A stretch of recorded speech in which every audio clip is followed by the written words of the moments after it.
Ubahiriza amategeko y'Imana, Imana izakurinda. Ubahiriza amategeko y'Imana, uzasanga Imana imbere yawe. Nushaka kubaza, ujye ubaza Imana. Nushaka no gusaba inkunga, ujye unasaba Imana. Nyuma umenye ko nubwo rubanda bose baterana kugira ngo bagire icyo bakumarira, menya ko ntacyo bakumarira keretse icyo Imana yamaje kukugenera. Nubwo baterana kandi kugira ngo bagire icyo bagutwara, menya ko bo ntacyo bagutwara keretse icyo Imana yamaje kukugenera. Ikaramu zanditse ibyo nizikiriho, n'ibitabo byanditswemo wino yarumutse. Menya Imana mu byiza, izakumenya mu bihe bikomeye, kandi ujye umenya ko icyaguhushije n'ubundi ntabwo cyari kukugeraho, kandi icyakubayeho umenye ko kitagombaga kuguhusha. Unamenye ko intsinzi iboneka nyuma yo kwihangana, na nyuma y'ingorane haboneka umunezero, nuko nyuma y'ibikomeye haboneka ibyoroshye. Twe tugutekerereza inkuru nziza. Zirikana ubwo Yusufu yabwiraga se ati, dawe, mu by'ukuri jye narose inyenyeri 11, izuba n'ukwezi, nabibonye binyubamira. Aravuga ati, mwana wanjye,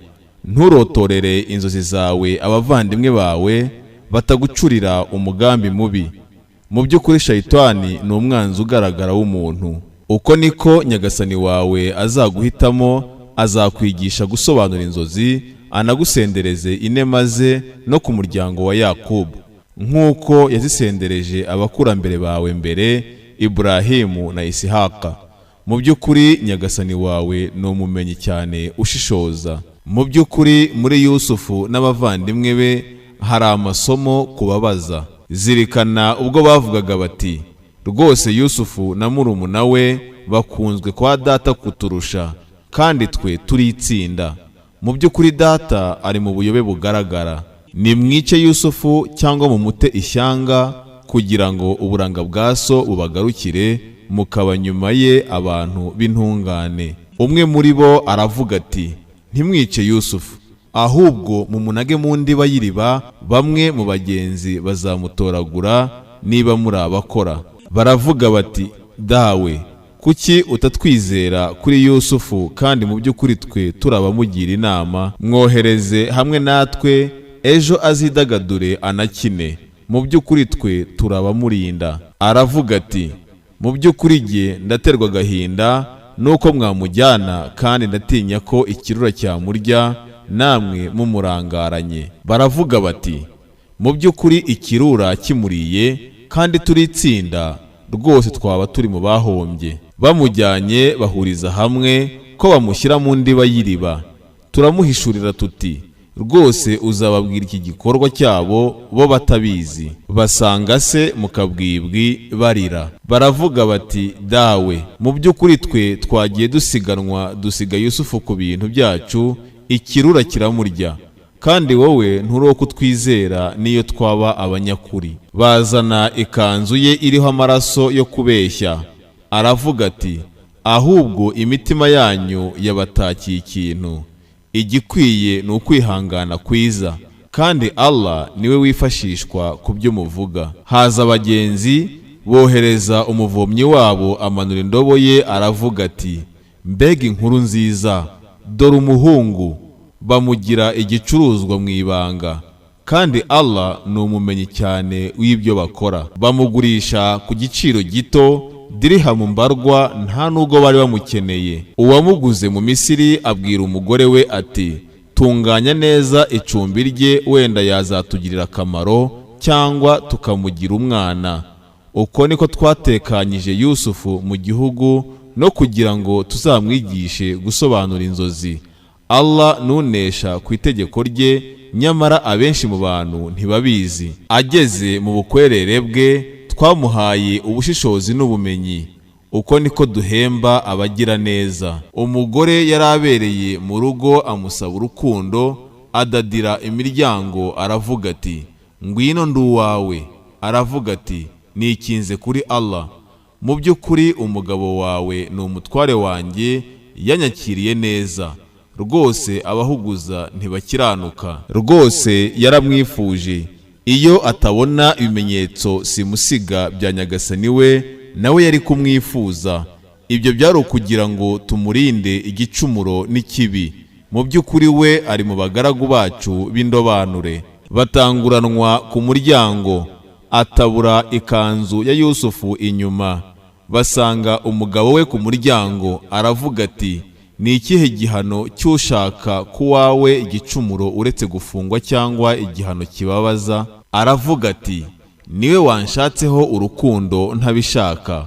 Umuhamya mu muryango w'umugore ahamya avuga ati, niba ikanzu ye yatabuwe imbere, umugore araba yavuze ukuri, we araba ari umubeshyi. Niba ikanzu ye yatabuwe inyuma, umugore araba abeshya, naho we araba ari mu banyakuri. Umugabo we abonye ikanzu ye yatabuwe inyuma aravuga ati, mu by'ukuri ibi ni mu butiriganya bwanyu bagore, rwose ubutiriganya bwanyu burahambaye. Yusufu, ibi byirengagize, nawe mugore usabe guhanagurwaho icyaha cyawe.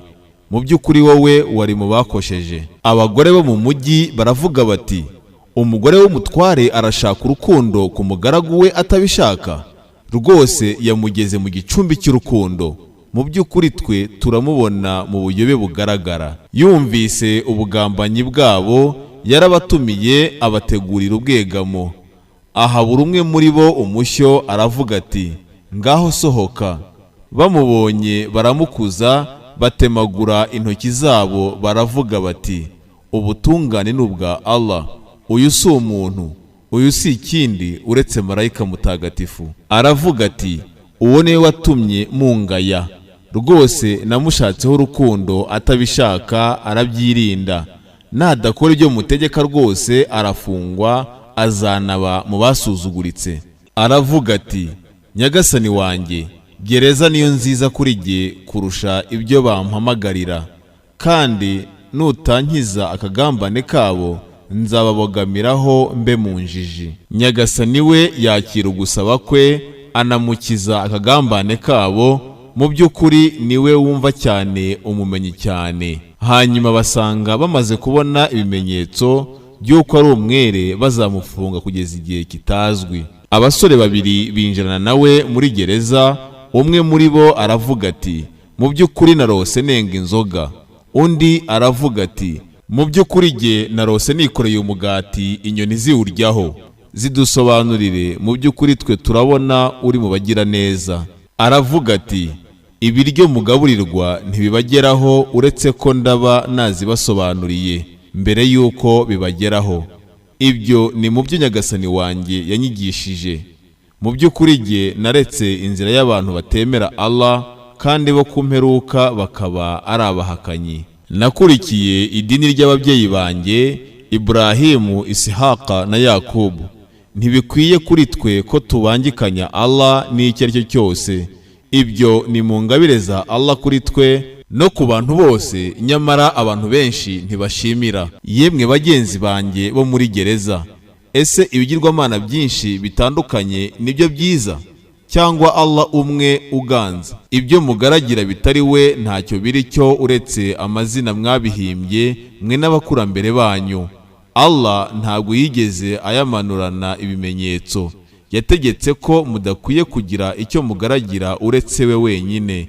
Iryo ni ryo dini rigororotse, nyamara abantu benshi ntibabizi. Yemwe bagenzi banjye bo muri gereza, umwe muri mwe azasukira umutware we inzoga, naho undi azabambwa maze inyoni zirya umutwe we. Ibyo mwasobanuzaga birarangiye. Abwira uwo yumvaga ko azahonoka muri bombi ati, uzamvugire kwa shobuja.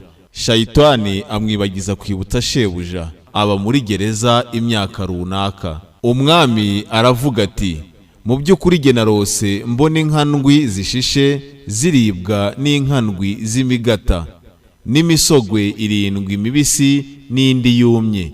Yemwe bikomerezwa, ni munsobanurire inzozi zanjye niba musobanura inzozi. Baravuga bati, urwo ni uruvange rw'inzozi, kandi twe ntituri abamenyi bo gusobanura inzozi z'uruvange.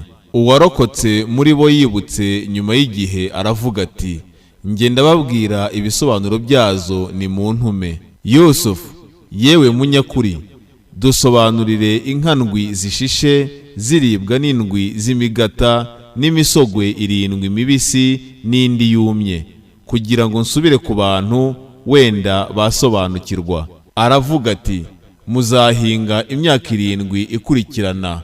Ibyo muzasarura muzabirekere mu misogwe yabyo keretse bike mu byo murya, maze hazaza nyuma yayo 7 y'amapfa izarya ibyo mwayibikiye uretse bike mu byo muhunika, maze nyuma yayo hazaza umwaka abantu bazamanurirwamo imvura no muri wo bazenga. Umwami aravuga ati nimumunzanire.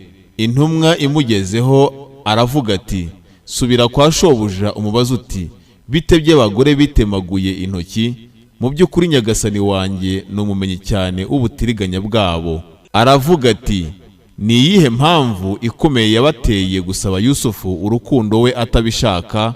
Baravuga bati ubutungane ni ubwa Allah, nta gicumuro twamumenyeho. Umugore w'umutware aravuga ati ubu ukuri kuragaragaye, n'igihe wamusabye urukundo we atabishaka, mu by'ukuri we ari mu banyakuri.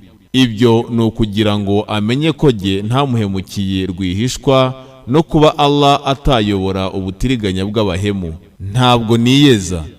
Mu by'ukuri umutimanama n'utegeka cyane bibi uretse kuwo nyagasani wanjye yahaye impuhwe ze. Rwose nyagasani wanjye nuhebuje mu guhanagura ibyaha nyirimbabazi. Umwami aravuga ati mumunzanire mwiharire.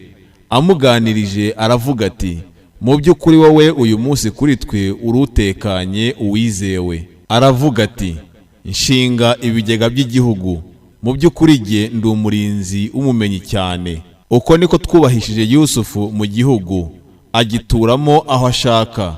Duha impuhwe zacu uwo dushaka, ntitunaburizamo ibihembo by'abagira neza. Kandi rwose igihembo cy'imperuka nicyo cyiza kubemeye bakanaganduka. Abavandimwe ba Yusufu baraza binjiriwe arabamenya, naho bo bamuyobewe. Amaze kubategurira imitwaro yabo aravuga ati muzanzanire umuvandimwe wanyu kuri so. Ese ntimubona ko jye nuzuza ibipimo nk'abandi n'imbonera mu bakira abashyitsi?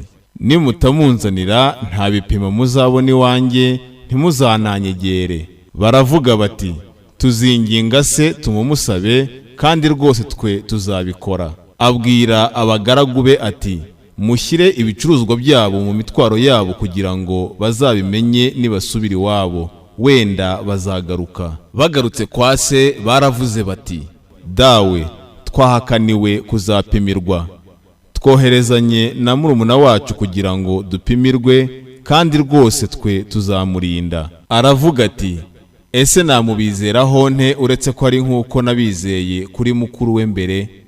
Allah niwe mbonera mu barinzi, ni nawe munyembabazi cyane kuruta abanyembabazi. Bahambuye imitwaro yabo basanze basubijwe ibicuruzwa byabo, baravuga bati dawe niki kindi twashaka? Ngibi ibicuruzwa byacu twabisubijwe. Turasakira imiryango yacu, turinde umuvandimwe wacu, turanongera igipimo cy'ingamiya.